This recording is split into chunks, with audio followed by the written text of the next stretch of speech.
বাংলাদেশে ভিসা বিশেষজ্ঞ হিসেবে আপনাদের ক্যারিয়ার গড়ার এই কোর্সে আবারও স্বাগতম। তো আমরা চলে এসেছি আমাদের চতুর্থ মডিউলে। এখানে আমরা ভিসা আবেদনের পুরো জীবনচক্রটা মানে একদম শুরু থেকে শেষ পর্যন্ত প্রত্যেকটা ধাপ এক এক করে দেখব। একটু ভাবুন তো, একজন আবেদনকারীর জন্য একটা নিখুঁত ভিসা জার্নি বলতে আসলে কি বোঝায়? এটা হলো এমন একটা জার্নি যেখানে কোনো ভুলভ্রান্তি নেই, কোনো অপ্রত্যাশিত দেরি নেই, আর পুরো ব্যাপারটা একদম পানির মতো সহজ। আর ঠিক এখানেই একজন কনসালটেন্টের আসল কাজটা শুরু হয়, একজন দক্ষ গাইডের মতো পুরো রাস্তাটা দেখিয়ে দেওয়া। তাহলে এই মডিউলে আমরা ঠিক কি কি বিষয় নিয়ে কথা বলতে যাচ্ছি চলুন এক নজরে দেখে নিই। প্রথমে আমরা দেখব ডিজিটাল আবেদন ব্যবস্থা। এরপর জানব আবেদনের ভিত্তি কিভাবে গড়তে হয়। তারপর শিখব সাপোর্টিং ডকুমেন্ট বা সহায়ক নথি প্রস্তুত করার কৌশল। শেষে থাকবে আবেদন জমা দেওয়া, ইন্টারভিউ এবং ট্র্যাকিংয়ের মতো বিষয়গুলো। আর এই সবকিছুর মাঝে একজন কনসালটেন্টের ভূমিকাটা ঠিক কোথায় সেটাও পরিষ্কার হয়ে যাবে। চলুন শুরু করা যাক। আমাদের প্রথম স্টপ হলো ডিজিটাল আবেদন ব্যবস্থা। দেখুন, ভিসা আবেদনের সেই পুরনো দিনের নিয়মকানুন এখন আর নেই। এখনকার যুগটা হলো পুরোপুরি ডিজিটাল, যা একজন কনসালটেন্টের জন্য যেমন নতুন সুযোগ তৈরি করেছে, তেমনি কিছু নতুন চ্যালেঞ্জও নিয়ে এসেছে। আজকাল ভিসা আবেদনের প্রায় সব কাজই অনলাইনে হয়। হাতে লেখা ফর্মের দিন কিন্তু শেষ। বাংলাদেশের সরকারি পোর্টাল বলুন বা অন্যান্য সার্ভিস প্রোভাইডার সবাই এখন ডিজিটাল প্ল্যাটফর্মে। তাই একজন ভিসা কনসালটেন্টের জন্য ডিজিটাল সিস্টেম ব্যবহারে দক্ষ হওয়াটা এখন আর কোনো বাড়তি যোগ্যতা নয়, বরং এটা একটা মাস্ট হ্যাভ স্কিল।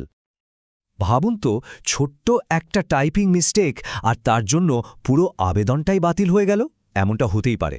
ডিজিটাল জগতে ১০০% নির্ভুল থাকাটা খুবই জরুরি, আর একজন দক্ষ কনসালটেন্টের অন্যতম প্রধান কাজই হল এটা নিশ্চিত করা যে ক্লায়েন্টের সব তথ্য যেন নিখুঁতভাবে দেওয়া হয় আর এমন ছোটখাটো ভুলের কোনো সুযোগই না থাকে। আচ্ছা, থিওরি তো হলো, এবার চলুন একদম প্র্যাকটিক্যাল ধাপে চলে যাই। এই পর্যায়ে একজন কনসালটেন্টের ভূমিকা অনেকটা একজন আর্কিটেক্ট বা স্থপতির মতো, যিনি শুরু থেকেই আবেদনের ভিত্তিটা একদম নিখুঁতভাবে তৈরি করেন। একটা শক্তপোক্ত আবেদনের ভিত্তি কিন্তু এই ৩টা স্টেপের উপরই দাঁড়িয়ে থাকে। প্রথম আর সবচেয়ে জরুরি ধাপ হল আবেদনকারীর প্রয়োজনটা ঠিকঠাক বুঝে ভিসার সঠিক ক্যাটাগরিটা বেছে নেওয়া, সেটা ট্যুরিস্ট, বিজনেস নাকি স্টুডেন্ট ভিসা হবে।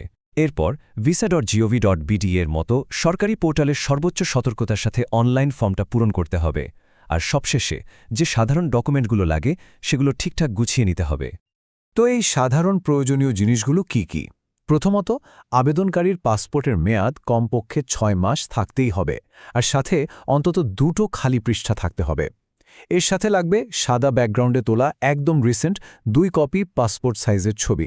মনে রাখবেন, এই বেসিক জিনিসগুলো ছাড়া কিন্তু আবেদন এক ধাপও এগোবে না। আর এই কাজটাই কিন্তু একজন ভিসা কনসালটেন্টের অন্যতম কোর ডিউটি। ক্লায়েন্টের প্রত্যেকটা ডকুমেন্ট, প্রত্যেকটা ফর্ম পুঙ্খানুপুঙ্খভাবে রিভিউ করা আর যাচাই করা। এই কথাটা কিন্তু সরাসরি একজন ভিসা কনসালটেন্টের জব ডিসক্রিপশন থেকেই নেওয়া, যা এটাই প্রমাণ করে যে এই পেশায় কতটা সূক্ষ্মভাবে সবকিছু যাচাই করতে হয়। আবেদনের ভিত্তি তো তৈরি হল, এবার সময় এসেছে আবেদনটাকে আরও মজবুত করার। এই পর্যায়ে আমরা সাপোর্টিং ডকুমেন্টস বা সহায়ক নথি যোগ করব। এগুলো আসলে ক্লায়েন্টের ভ্রমণের উদ্দেশ্যের সপক্ষে প্রমাণ হিসেবে কাজ করে। ভিসার ধরন বদলানোর সাথে সাথে কিন্তু প্রয়োজনীয় কাগজের তালিকাও বদলে যায়, আর এটাই পুরো প্রক্রিয়াটাকে বেশ জটিল করে তোলে। যেমন ধরুন, ট্যুরিস্ট ভিসার জন্য ফ্লাইট আর হোটেল বুকিং জরুরি, আবার বিজনেস ভিসার জন্য দরকার হয় ২ দেশের কোম্পানির চিঠি। অন্যদিকে স্টুডেন্ট ভিসার তো মূল ভিত্তিই হল শিক্ষা প্রতিষ্ঠানের অ্যাডমিশন লেটার। একজন কনসালটেন্ট হিসেবে আপনার কাজই হল এই জটিলতার মধ্যে ক্লায়েন্টকে সঠিক পথটা দেখানো। যখন সব কাগজপত্র একদম নিখুঁতভাবে রেডি, তখন আমরা চলে এসেছি ফাইনাল স্টেজে। এই পর্বে আবেদন জমা দেওয়া থেকে শুরু করে পাসপোর্ট হাতে পাওয়া পর্যন্ত প্রত্যেকটা ধাপে কিন্তু খুব গুরুত্বপূর্ণ। আবেদন জমা দেওয়ার পর পুরো প্রক্রিয়াটা মোটামুটি এই টাইমলাইন ধরেই এগোয়। যেমন সকাল ৯টা থেকে ১২টার মধ্যে আবেদন জমা দিতে হয়। এরপর ভিসা অফিসার যদি প্রয়োজন মনে করেন তাহলে ইন্টারভিউয়ের জন্য ডাকতে পারেন। আবেদন প্রসেস হতে সাধারণত ৩ থেকে ৫ কর্মদিবস লাগে, আর এই সময়ে অনলাইনে স্ট্যাটাস ট্র্যাক করা যায়। সবশেষে বিকাল ৩:৩০ থেকে ৪:৩০টার মধ্যে পাসপোর্ট কালেকশনের সময় দেওয়া হয়। এখানে একজন কনসালটেন্টের আরও একটা বড় দায়িত্ব সামনে আসে। কাজটা শুধু ডকুমেন্ট তৈরি করার মধ্যেই শেষ নয়। যদি ইন্টারভিউয়ের প্রয়োজন হয় তাহলে ক্লায়েন্টকে সেটার জন্য পুরোপুরি প্রস্তুত করাও আপনার দায়িত্ব।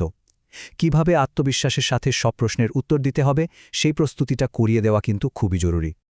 এতক্ষণ তো আমরা পুরো প্রক্রিয়ার প্রত্যেকটা ধাপ আলাদা আলাদা করে দেখলাম। এখন চলুন সবকিছুকে একসাথে মিলিয়ে দেখি যে একজন ভিসা বিশেষজ্ঞের আসল ভূমিকাটা ঠিক কী এবং কেন তিনি এত গুরুত্বপূর্ণ। সোজা কথায় একজন ভিসা কনসালটেন্ট হলেন একজন এক্সপার্ট গাইড। তার কাজ হল ক্লায়েন্টদেরকে ভিসার জটিল নিয়মকানুন সহজ করে বুঝিয়ে দেওয়া, প্রয়োজনীয় কাগজপত্র তৈরিতে সাহায্য করা এবং পুরো আবেদন প্রক্রিয়াটা যেন মসৃণভাবে কোনো রকম অনাকাঙ্ক্ষিত ঝামেলা ছাড়াই শেষ হয় সেটা নিশ্চিত করা।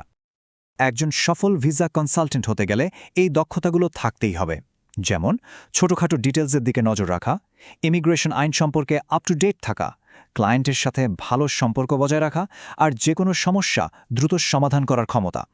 এই গুণগুলোই আপনাকে একজন সত্যিকারের বিশেষজ্ঞ করে তুলবে। এই মডিউল থেকে আমরা যা শিখলাম তা শুধু কিছু নিয়মকানুন নয়, বরং একজন বিশেষজ্ঞ পথপ্রদর্শক হয়ে ওঠার এক দারুণ প্রস্তুতি। তো এখন প্রশ্ন হল, ভবিষ্যতের আবেদনকারীদের এই ভিসা যাত্রায় নেতৃত্ব দেওয়ার জন্য আপনারা কি প্রস্তুত?